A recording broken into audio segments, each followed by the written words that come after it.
I believe there are hundreds and thousands of ways to do any one thing, but there's only one best way. In this episode, I'll show you how banks destroy their potential by violating little known yet powerful marketing principles. If you're the kind of leader who is thinking, I don't even know any marketing principles to violate, I leave that to other people, you're going to love this because you're ultimately on the hook for the profit of the bank. And even if marketing isn't in your title, you need to know what not to do so that you don't waste your shareholders' money.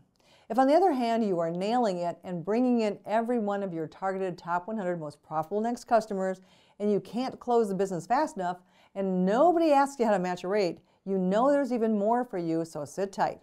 And if you think you know a few things, maybe even had a marketing class back in college, you'll be glad to know that there is a new approach to marketing that multiplies your ROI, and you can prove it. It's not all roses. There are some hurdles to overcome when you mess with marketing.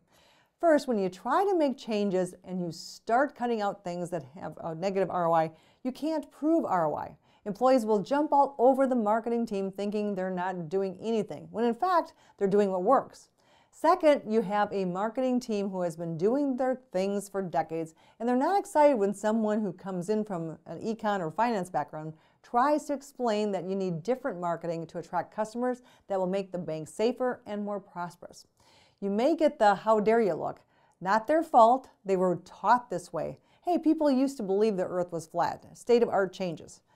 Third, the machinery is moving and the budget is in place. TV, radio, newspaper contracts are signed. So changing something up is met with resistance from the inside and the outside.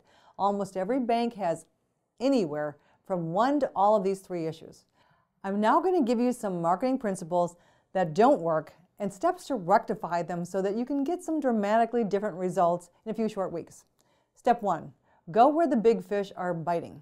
Most marketing is so unfocused, it's like marketing to the lake, where there's only one fishing hole where the profitable fish love to hang out. Stop using new accounts as the metric to prove marketing's worth and start tracking profit created by marketing. In most banks, 87% of accounts are unprofitable. So why would you ever want to measure a metric that misses the profit mark by so much? Step 2, forget creative marketing. Marketing is filled with well-meaning creatives who make up creative stuff.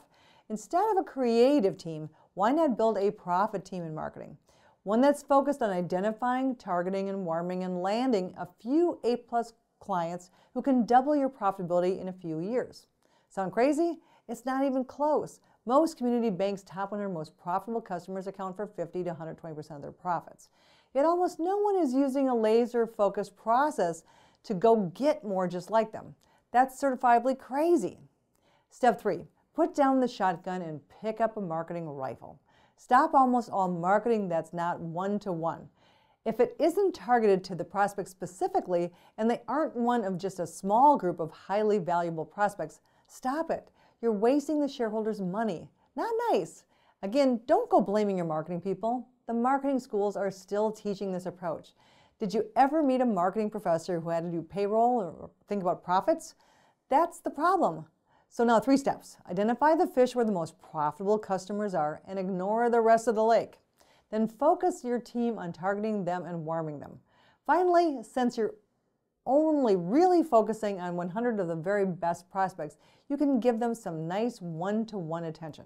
Just make sure that you have the best next 100, not the most recent inquirers.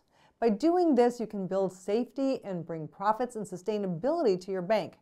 Since we've lost 2/3 of community banks over the last few decades, let's make sure you get through the next 20 years by focusing on the few things that matter and getting extraordinary at what you do. Make sure you tune in next time where I'll show you how to get everyone in the bank knowing that they are a marketer so that they all understand how they tie to profit every day.